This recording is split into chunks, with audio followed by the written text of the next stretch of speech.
Bonjour à tous. Originaire de Rohrbach-les-Bitches en Moselle, Alfred Rohr est l'aîné d'une fratrie de 8 enfants. Dès l'âge de 5 ans, il se destine à devenir prêtre. Après ses études au collège Saint-Augustin de Bitche, il entre au grand séminaire de Metz. Pendant les 7 années de cette formation, il a été séminariste, soldat, étudiant, enseignant, tout en pratiquant son autre passion, le football. Alfred Rohr sera ordonné prêtre en la cathédrale de Metz le 29 juin 1968. En 2012, il est frappé par la maladie et le handicap. Curé retraité depuis le 1er août 2014, il entreprend d'écrire une première autobiographie relatant sa vie d'homme et de prêtre, avant d'éditer cette seconde autobiographie rapportant sa vie d'homme et de curé de 1978 à 2016. Bonjour Alfred. Bonjour. Alors, on ne sait jamais comment dire, Abbé Rohr. C'est comme Abbé ça Alfred Rohr. Abbé Alfred Rohr. Abbé Alfred Rohr, oui. Alors, vous avez exercé un ministère durant 40 ans. Alors, au cours 50 ans, l'année prochaine. 50 ans l'année prochaine. Alors, au cours de ces 40-50 ans, vous avez vécu les grands bouleversements du monde et de l'Église. Quels sont les changements qui vous ont le plus marqué ? Les changements dans le monde, premièrement, puisque je suis né encore pendant la guerre, que j'ai vécu dans notre cher et beau pays de Bitche, le Bitcherland, où on a encore vécu de l'agriculture, les ouvriers paysans, et où j'ai finalement vécu l'apparition de tout ce que le monde moderne a pu nous apporter. La première fois que nous avons eu un tourne-disque, une radio, la première fois que j'ai vu, à l'âge de 10 ans, la télévision, la première fois que nous avons eu la voiture, la première fois que nous avons eu un téléphone après 1 an où il fallait... Donc ça, c'est les changements dans le monde. Et j'évoque dans le premier tome surtout, j'évoque ces choses-là. Et dans l'Église, bien évidemment, il y a l'époque d'avant le Concile avec les messes en latin, et ensuite, évidemment, après la Révolution de mai 68, tous les changements qu'il y a eu dans l'Église, notamment à cause de Vatican II. Vous avez dit, vous dites que votre vocation vous est venue très tôt. En fait, vous souhaitiez déjà être curé et prêtre dès l'âge de 5 ans. Donc, vous étiez assez précoce. Qu'est-ce que vous pouvez dire sur la vocation des prêtres ? Il y a une véritable pénurie de vocations ?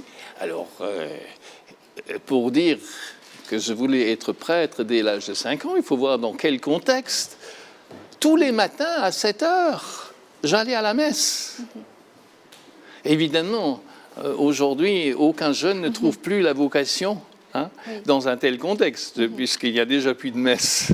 Oui, c'est vrai. Alors, est-ce que vous voulez dire aussi par là que finalement, les vocations, elles sont liées à la pratique à être pratiquant ?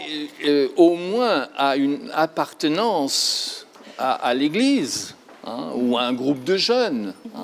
Alors, quelqu'un qui est totalement en dehors de cela ne peut pas découvrir la vocation, mais nous, l'Église, ça faisait partie de notre vie quotidienne. Alors, effectivement, aujourd'hui... Vous étiez combien, par exemple, quand vous étiez au séminaire, vous étiez combien de personnes ? Eh bien, figurez-vous qu'en première année de philosophie, au Grand Séminaire de Metz, nous étions... une douzaine sortis du collège de Bitche, à peu près autant du petit séminaire de Montigny, et encore quelques lycéens, si bien que nous étions 28 jeunes séminaristes au grand séminaire de Metz en 1963, 62-63, alors qu'aujourd'hui, pour les 4 diocèses, 4 départements de la Lorraine, il n'y a plus à Metz qu'une quinzaine de jeunes qui se destinent à devenir prêtres. L'euthanasie, quel est votre point là-dessus, sur l'euthanasie ? Quand on parle de mourir dans la dignité ? Eh bien, j'ai aussi dit quelque chose par rapport à la dignité. Je pense que quelles que soient les conditions et quel que soit l'état dans lequel on est lorsqu'on meurt, on est toujours digne. Hein. Ce n'est pas aux conditions extérieures. Donc, je trouve un peu malheureux qu'on dise mourir dans la dignité en disant, voilà, je choisis de mourir quand je veux. Mais en ce qui concerne actuellement la situation de ce problème en France, je pense que si on donnait plus de moyens pour les soins palliatifs, si on appliquait vraiment la dernière loi qui a été votée, la loi Leonetti, hein, et qu'on mettait vraiment les moyens pour accompagner dignement les personnes jusqu'au bout, on aurait besoin de moins parler du suicide assisté, parce que c'est bien cela, hein, l'euthanasie, le suicide assisté. Mariage pour tous. Mariage pour tous. Oui, c'était un petit clin d'œil à l'actualité dans notre pays. Je pense qu'effectivement, par rapport aux homosexuels, qu'ils soient hommes ou femmes, il faut que notre société, effectivement, accepte davantage, je dirais, cette situation. Pour ma part, je pense qu'on n'aurait pas dû mettre au même plan le mariage d'un homme et d'une femme qui peuvent engendrer des enfants et le pacte qui peut réunir deux personnes, quel que soit leur sexe. Donc, je serais plutôt mariage pour les hommes et femmes, donc pour les couples, et une union, même qu'elle soit à la mairie, ça c'est la voie, mais une union de couples homosexuels. Un sujet longtemps resté tabou et qui touche tous les milieux est l'alcoolisme. Les prêtres ne sont pas épargnés par ce fléau évoqué avec beaucoup de courage. Écoutez. Oui, dans ce chapitre, le titre est « Alcoolique », point d'interrogation, de suspension, mais je mets aussi « moi », point d'interrogation, point de suspension, pour l'alcoolisme, un sujet tabou dans la société. Évoquer la consommation d'alcool en France, hier comme aujourd'hui, est un sujet sensible. Il est difficile de poser sereinement le débat sous l'angle du coût sanitaire et social, pourtant très élevé, notamment en termes d'années de vie perdues et de qualité de vie. Et je continue. Quelle hypocrisie dans la société! Tout pousse à la consommation d'alcool et lorsqu'on est devenu malade, on est rejeté et méprisé. Car l'idée dominante est qu'on peut rester maître de soi. Cela n'est vrai qu'aussi longtemps que la dépendance ne s'est pas installée à cause d'une consommation excessive, régulière et prolongée. Le malade alcoolique est celui justement qui ne peut plus par lui-même s'abstenir de boire. Et je pense que j'avais toutes les chances de devenir alcoolique, vu le rythme de vie que j'avais pendant mes années comme vicaire ici à Sarreguemines. Heureusement, mon foie, la foi sans eux n'entre pas ici en ligne de compte, n'a pas bien supporté l'alcool. Malade comme un chien et honteux d'avoir trop souvent à mettre mon visage dans la cuvette du WC afin de vomir, j'avais décidé de ne plus boire ni apéritif ni digestif. Je suivais fidèlement les conseils de notre évêque Paul-Joseph Schmitt, qui nous avait recommandé de ne boire à table que 2 ou 3 verres de bon Bordeaux. Cela m'a sauvé. Donc là, c'est vrai que les prêtres ne sont pas préservés, peuvent être touchés par l'alcoolisme aussi, et le vin de messe est bon. Oui. Oui. À ce moment-là, on pourrait dire que si j'étais devenu alcoolique, c'était une maladie professionnelle. Oui, presque. Mais est-ce que ça y contribue bien? Alors, ou bien c'est parce que vous voyez aussi beaucoup de personnes? Lorsqu'un prêtre est alcoolique et qu'il a réussi à s'abstenir après une cure et des soins, il peut être dispensé de célébrer la messe avec du vin et il peut célébrer avec du cidre? avec du jus de raisin. D'accord, ok. Parlons aussi de votre handicap. Quand vous avez été touché par la maladie en 2012, est-ce que ça vous a changé votre façon de voir la vie? Qu'est-ce que ça a changé en vous? Cela n'a pas changé ma façon de voir la vie. Cela a changé mon attention peut-être au monde des malades. Encore que, non, on a toujours comme prêtre été très, très proche des malades, qu'on allait visiter régulièrement et dans les hôpitaux. Par contre, je pense que j'ai découvert davantage le monde du handicap. Oui. Et de ce point de vue-là, il y a eu un très beau film qui vient de sortir, le film Patient. Et j'ai invité tous mes frères et sœurs qui sont venus voir avec moi ce film, parce que c'est tout à fait cette histoire-là. Une opération, et vous vous réveillez, et vous ne pouvez plus éventuellement bouger vos membres. Et ensuite, toute la vie, des handicaps, enfin, des rééducations, le monde de l'hôpital. Ça, c'est un monde nouveau que j'ai découvert.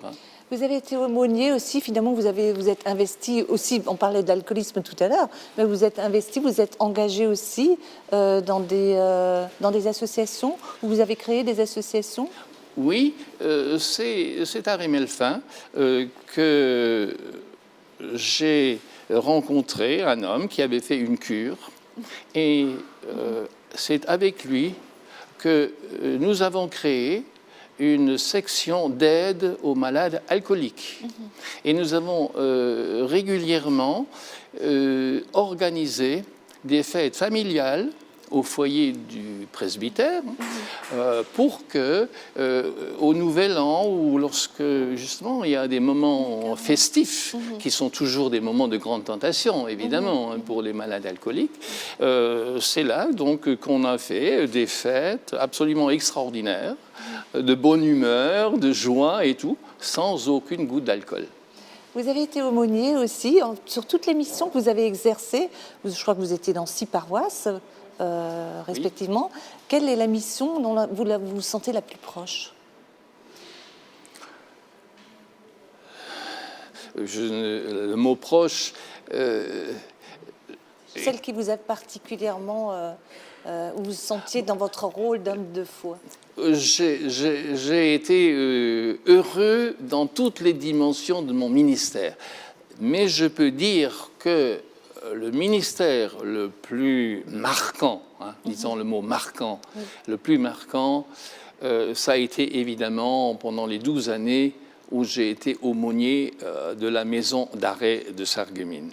Et surtout dans une maison d'arrêt, on rencontre toutes les personnes, que ce soit des jeunes, des violeurs, des braqueurs, absolument tous ceux qui, dans la circonscription du tribunal de Sarreguemines, par exemple, donc du pays de Bitche jusqu'à Merlebach, pouvaient être incarcérés, je les rencontrais dans cette maison d'arrêt. Donc on a l'échantillon de toute la population, de délinquants de toutes sortes, et il y avait même au départ encore à Sarreguemines quelques femmes, parce que c'était quand même relativement rare que les femmes se retrouvent en prison. Mais j'ai découvert ce qu'il y a dans le fond de l'homme, et je n'ai jamais eu un regard de jugement sur ces personnes, parce que même un assassin, ça ne se lit pas sur son visage. Et finalement, je me suis rendu compte que nous sommes tous que des humains. Et ce qu'ils étaient, j'aurais peut-être pu le devenir si je n'avais pas eu l'éducation familiale, la chance de faire des études, etc. Tout peut nous arriver à n'importe qui ou à n'importe quel moment de notre vie. Une dernière question. Est-ce que selon vous, l'Église a encore des grands défis à relever ? Bien sûr, je pense que notre pape François nous invite à relever bien des défis, notamment peut-être pour que les curés éventuellement sortent un peu davantage, je dirais, des sacristies ou des rites seulement, pour rejoindre davantage les personnes là où elles sont. Et c'était en fait déjà, je dirais, ce que le Concile Vatican II avait mis en avant: partager les joies et les peines des personnes de ce monde, des défis de ce monde, pour la paix, pour la justice. Et notre pape aujourd'hui nous dit surtout d'aller aux frontières et de ne pas simplement rester avec ceux qui sont déjà dedans, ou les quelques-uns qui restent encore un peu parmi le troupeau fidèle, mais on est appelé à témoigner de l'Évangile en plein vent dans le monde, et surtout rejoindre effectivement les plus pauvres, et regarder aujourd'hui les immigrés, ce qui se passe dans le monde, et on ne peut pas simplement dire allez, on ferme nos frontières et on reste bien entre nous. Ok, ben merci beaucoup. Alors je rappelle que votre livre Ma vie d'homme et de curé, on peut se le procurer où Alors on peut se le procurer bien sûr dans le secteur de Forbach, mais plus particulièrement au Cora ici à Sarreguemines, au Super U de Rohrbach-les-Bitches. Ben merci beaucoup Alfred Rohr d'avoir accepté cette invitation. Eh bien, merci de m'avoir invité. Et à très bientôt entre les lignes.